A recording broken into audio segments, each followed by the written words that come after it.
안녕하세요. 제2의 풍수TV입니다. 집안에서 키우는 식물, 즉 나무와 화초가 우리의 건강과 부자운에 어떤 영향을 주는지 알아봅니다. 삭막한 도심의 주택 내에서 식물을 기르고 살면 정서적으로 안정될 뿐만 아니라 공기 정화식물은 새집 증후군을 개선시켜주고 또 식물이 방출하는 음이온은 공기를 깨끗하고 신선하게 만들고 나아가 여러 가전제품에서 방출되는 유해 전자파까지 흡수해 실내 환경을 건강하고 쾌적하게 만든다고 하지요. 그리고 원예 치료라고 하여 화초는 사람의 질병까지 치료해주는 효과가 있다고 합니다. 그리고 1인 가구나 독거 노인들이 집안에서 식물을 키우면 외로움, 쓸쓸함, 우울증, 무력감까지 달래주는 효과가 있다고 하여 애완동물을 키우는 반려동물에 빗대어서 반려식물이라는 말도 생겼습니다. 풍수는 부자가 되는 길을 분명히 밝혀놓은 동양의 실천 철학인데 주택에 살면서 집안의 여러 물건들이 뿜어내는 길을 받아서 삶의 활력과 즐거움을 구해왔지요. 그런데 집 마당에 꾸며놓은 정원이 아무리 멋져도 또 값비싼 나무를 심었어도 그 나무의 기와 주인의 기가 서로 충돌을 일으켜 좋은 길을 받아들이지 못하거나 또는 기싸움에서 사람이 패한다면 나무를 키우며 사는 효과는 떨어집니다. 어떤 경우는 나무로 인해서 사람이 피해를 당할 수도 있는데 옛날부터 집 마당에 큰 나무가 서 있으면 흉하다고 봤습니다. 왜 그럴까요? 담으로 에어싸인 마당에 큰 나무가 서 있으면 그것은 괴롭거나 가난해질 곤자의 형태가 되니 정원의 큰 나무는 집에 재앙과 불행을 가져다주는 흉물로 믿어왔지요. 과학으로 따져봐도 일리가 있습니다.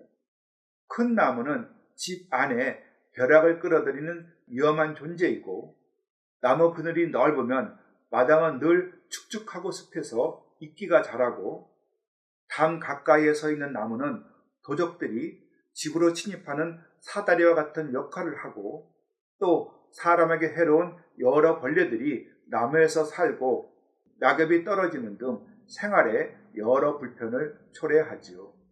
더 큰 피해는 집안의 생기를 나무에게 뺏기는 것입니다. 흙 속에 포함된 적정량의 물기는 만물을 탄생시키고 성장시키는 생기인데 나무는 광합성 작용을 위해서 땅속의 수분을 빨아들이고 그래서 큰 나무가 있는 마당은 항상 메마른 땅, 즉 생기 없는 땅이 되기 십상입니다. 그리고 날씨가 건조해지면 땅속의 수분이 증발하면서 집안의 미기후를 조절해 주는데 나무로 인해 땅에서 증발하는 수분량이 부족해지면 가족들이 호흡기 계통의 질병이 생겨 고생을 하니 분명 큰 나무는 보기 좋다는 장점보다는 생활과 건강에 피해를 입히는 단점이 더 커 보입니다. 그렇다면 정원에 서 있는 큰 나무 중 어느 정도의 높이로 커야 흉한 곤자로 판단할까요? 이에 제일 높은 나뭇가지가 지붕보다 높게 자란 경우를 말합니다. 만약 감나무, 살구나무, 소나무, 목련나무 등의 키높이가 지붕의 용마루선보다 낮다면 아직은 흉하다고 판단하지 않으며 만약 세월이 흘러 나뭇가지가 지붕 이쪽보다 높게 자라면 겹가지를 잘라주면서 지붕과 키높이를 서로 맞추는 것도 생활의 지혜입니다. 마당에 서 있는 큰 나무를 정성껏 관리하지 않고 방치했을 경우 어떤 불행을 겪는지 세상에 널리 알려진 사례가 있습니다. 서울 장충동에는 D건설의 전 회장인 C씨의 자택이 있는데요. 1995년에 국내 건설업체 중 시공력 제2의 회사로 최고의 전성기를 누렸지요. 하지만 1998년 IMF 외환위기가 닥치자 워크아웃에 들어갔고 2001년에 파산 선고를 받았지요.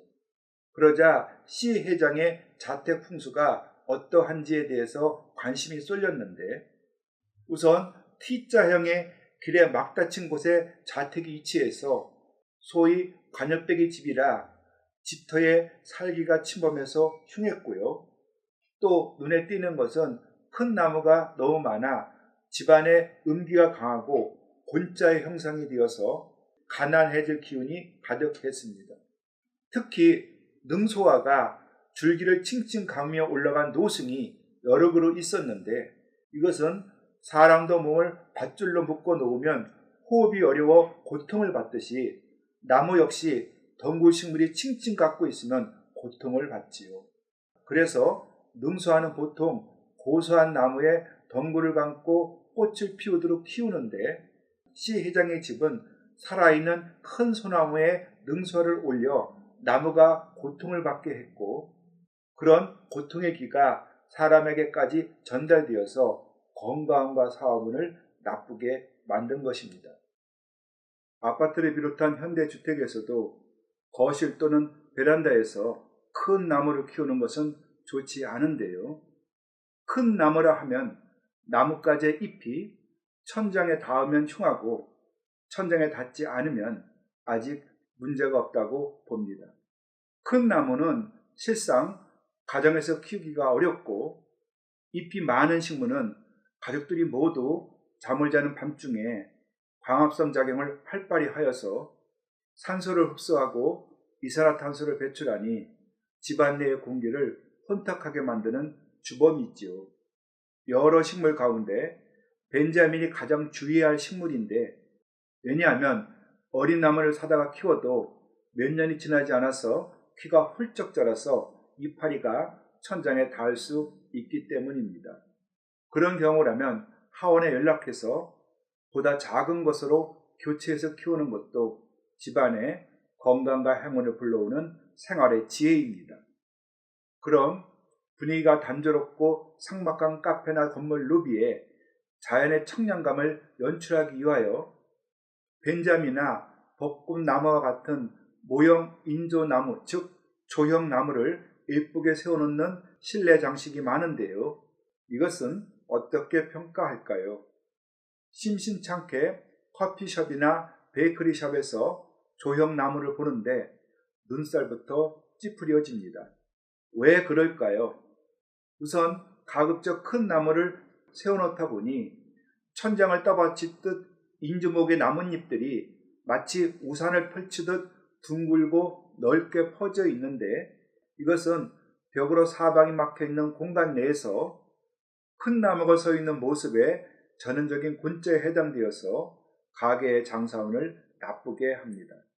또 큰 나무 중심에 주된 가지를 천장 높이에서 싹둑 잘라낸 뒤 가지와 잎만을 무성하게 만들었고, 또 벽면을 따라서 여러 그루의 자작나무를 일렬로 세워놓는 것도 역시 나무의 잎가지를 싹둑 잘라서 세워놓는데, 자연에서 중심가지가 잘린 나무는 크게 자라지 못하듯이 그런 조화나무는 가게가 발전하고 성공하는 길을 약화시키지요. 나쁜 것은 이것만이 아닙니다. 인조나무에 매달린 수많은 천조가리 이파리마다 먼지가 두텁게 달라붙는데, 먼지를 걸레로 깨끗이 닦아내기가 정말 어렵고, 그래서 몇 달 동안 먼지를 털어내지 않으면 사람들이 현관문을 열고 닫으며 출입할 때마다 바람에 날린 먼지가 가게 안을 펄펄 날아다니니 요즘 미세먼지 하는데 위생상 문제가 보통이 아닙니다. 그래서 가게 안에 조형나무를 세워두려면 비교적 키가 작은 나무로 하고 중심가지를 잘라내지 말고 잎사귀가 천장에 닿지 않도록 하며 인조 이파리를 자주 청소를 해서 먼지가 날리지 않도록 해야만 가게 주인의 운수와 가게 장사운에 피해가 닥치지 않습니다. 예, 산림 경제는 석류를 뜰 앞에 심으면 현자가 태어나고 후순이 번창한다 하여서 마당에서 푸른 기운을 얻고자 하면 큰 나무보다는 작은 꽃나무가 유리하다고 했고, 중국과 일본에서는 키가 작으면서도 맵시가 고운 대나무를 대문가에 많이 심었으니 현대를 사는 우리도 새겨드려야 할 조언이 아닌가 합니다. 또 집안에서 키우는 화초들 중 또 조심해야 할 것들이 있는데, 우선 골든 포토스, 으름덩굴, 나팔꽃, 수세미 등 다른 나무의 등걸을 타고 빙빙 돌며 성장하는 넝쿨 식물이나 베란다 난간을 유리한 모습으로 올라가는 덩굴 장미 등은 집안의 길을 왜곡시키고 또 꼬이게 만들어 해롭습니다.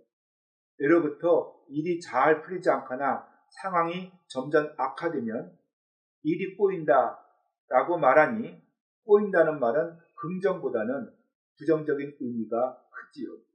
그런데 다른 나무의 등걸을 타고 빙빙 꼬며 성장하는 넝쿨 식물들이 집안에 많이 있으면 꼬이는 기가 발산되어 재물운과 화목운 그리고 건강운까지 나쁘게 만들고, 행운의 기도 왜곡되고 꼬이니 가급적 실내에서는 키우지 않거나 눈에 띄지 않도록 해야 좋습니다. 또 있습니다. 최근에는 화초를 기르는 취미가 단지 잎이나 줄기 또는 꽃을 보고 즐기는 차원을 지나 인테리어의 일부로 보아 화분을 실내의 적당한 공간을 선택해서 공중에 매다는 공중거리를 해서 운치 있는 분위기를 연출하지요. 그런데 화분의 공중거리는 활동에 방해가 되지 않고 또 상당한 무게를 지탱해야 하므로 기둥이나 천장을 이용하고 못, 걸쇠 등을 튼튼히 해야 하는데, 문제는 공중에 매달린 화분을 아래쪽에서 위로 올려다 봐야 하니 줄기를 바닥 쪽으로 늘어뜨리며 크는 덩굴성 식물이 효과적인데, 주로 아이비, 점남, 호야 등을 매달아 키웁니다. 그런데 공중에 매달려 줄기를 아래쪽으로 늘어뜨리며 크는 식물은 떨어지는 살기를 발산하니 우리 자녀들의 시험 합격운을 매우 나쁘게 만듭니다. 그래서 한두 점은 그래도 괜찮으나 여러 개를 키우지는 말았으면 좋겠습니다.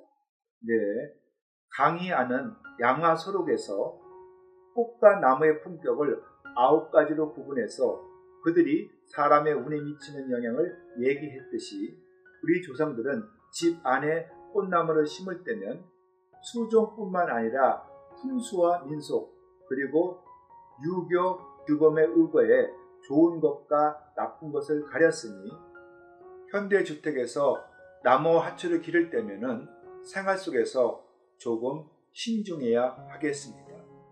네, 맞습니다. 별것 아닌 꽃이나 식물이지만 우리 눈에 보이지 않는 엄청난 기를 내뿜으니, 식물이 내뿜는 기와 사람의 기가 서로 조화를 이루도록 해서 화초를 키우는 취미가 우리에게 보다 유익하도록 해야 합니다.